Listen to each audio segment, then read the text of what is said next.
Yo, what's going on, guys? Welcome to another pro analysis series for Survivor. So let's get into it already. I'm using my usual build here. I think this match was actually rank reset, so I think everyone's gonna be well low rank, like not exactly right because everyone resets. So the low ranks in this case would be the high ranks for the most part. So you see, she's already chasing me.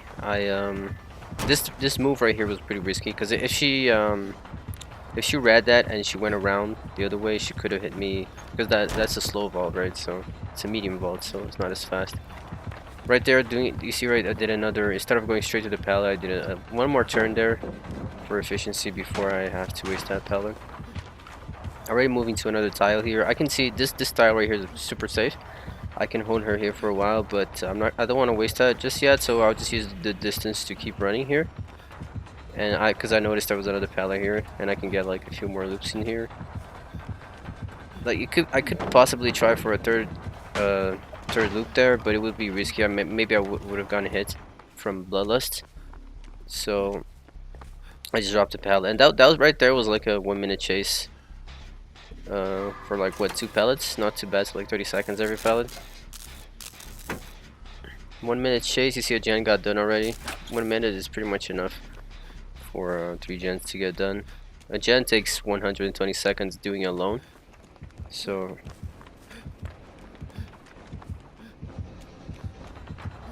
yeah, so 3 gens could have been done. For being only 1 gen, it was probably a co-op gen. Sure, she's chasing me again, but you know, she probably already noticed that I am not such a bad player, so she's already thinking about not committing as much, as you can see, which is not a bad move. Especially you saw right there, I was near another super strong area, which is something I noticed. Right there was a little fake. I noticed the devs, they kind of, it just feels like the maps are stronger, these Macmillan maps, after the changes. I don't know, like it just feels like maybe it's just me, but it just feels like there's way more safe ballots than before. Essentially, it feels like they put areas that did not have pallets now have safe pallets. You know, that's what it feels like to me. Because just you see, like this area in general, you see I have this tractor here, the yellow one is super safe. And there's the window as well. You have the shack right next to it, and you had that jungle gym that I used at the beginning that's super strong with the window as well. It's like so many, you know. And you see that I was also about to loop the other tractor that's to my left. So there's like so many structures, like they're super safe right next to each other, which is kind of imbalanced, but whatever. You see right here as well, there was already another safe pallet to my left that I already used. Feels like a bit too much. But anyway, you can see there's another jungle to my right. I can see she's chasing someone, so I'm gonna do a few gens here. You definitely don't wanna, you know, waste time. Although I don't usually, you know, try hard that much when I'm playing on pubs like this. Especially when I'm using this build with the Gonna Live Forever. I see she's having a hard time chasing that person, so you know, might as well do gens. I think the ending of this match was actually kind of funny, if I remember. Again, she seems to be struggling. She's probably not a very good killer. She seems like she left the chase there. No, she didn't. She's still behind her. I see she's crouching there, so I'm gonna anticipate that and leave. But she didn't really commit to me. But that's some smart moves as well. Just like predicting sometimes, because I see some survivors in a situation like that, they would not have even left the gen. And at that point, the killer could easily just leave that chase and get a free hit on me just because I didn't leave the, you know, the gen in advance to her crouching. See some survivors do that sometimes. It just like you never want to give him free hits like that for no reason.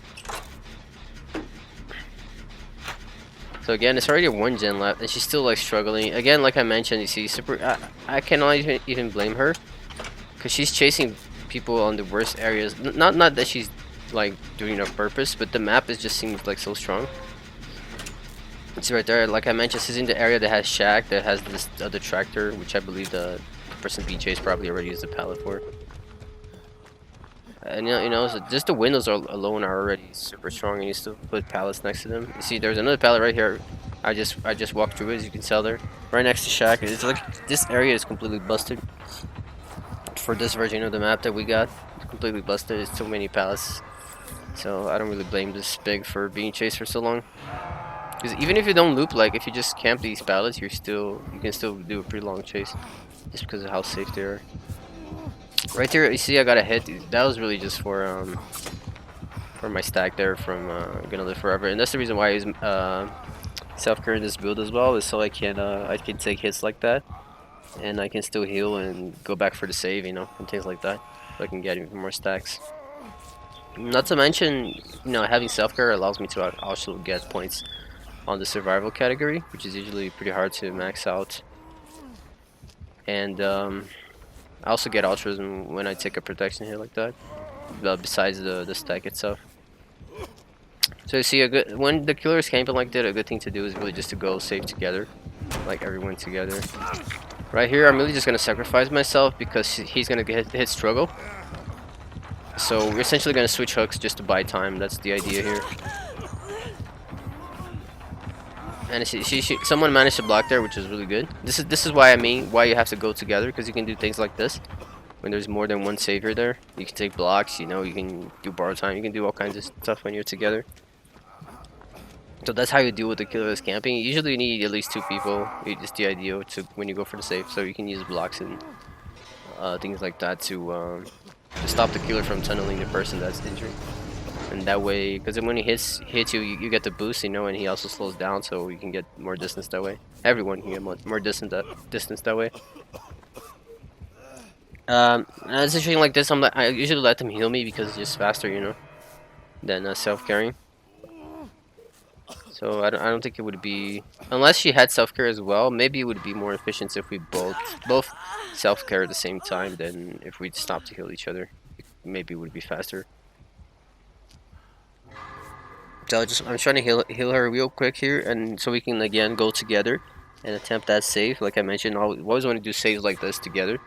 Never try to go alone, unless you're planning on like sacrificing yourself, like I did, which isn't really a sacrifice because I was fresh on hook, but it's more like trading hooks to buy time, without him hitting struggle for it. It's really just a technique to buy time when the killer's camping on the hook. Because the situation doesn't change, right? Someone's still going to be on the hook, but it's more like buying time strategy. Again, together. Someone has to bait the hit here, so you see she actually ended up hitting the David. So she completely wasted a hit there. And now I'm going to block so the Jane can leave. She was smart. No, the David was kind of dumb. You see, she took the long way around, so she was able to still get him. But if he was a little smarter, he could have easily, if he took the same path that the Jang took, he could have left, but he was a little dumb there. It kind of sucks when you you do a good play like this to save a guy and he kind of kills himself just from making stupid plays. So here I'm just trying to block for my stack again, but I know it's really not gonna, she still has time enough, wiggle time enough to hook him regardless of what we do here.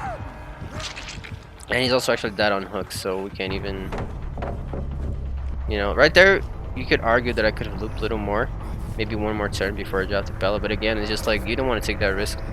So, I just usually drop. I know that I can maybe try to do one time, but usually when that happens, I just drop. Especially when I'm injured like this. I just drop it because I don't want to give her, a kill or something. It's just not worth the risk. We're already at the end of the game, things like that. The pallet is not that important. Just something I should mention a lot. Some people sometimes comment on my videos that I waste too many pallets. It's not that I waste too many pallets or I don't know how to use them. It's just that sometimes you don't really want the risk. You gotta know. I think a good skill is also knowing when to play risky and when not to, knowing the difference. Instead of just playing the same every situation.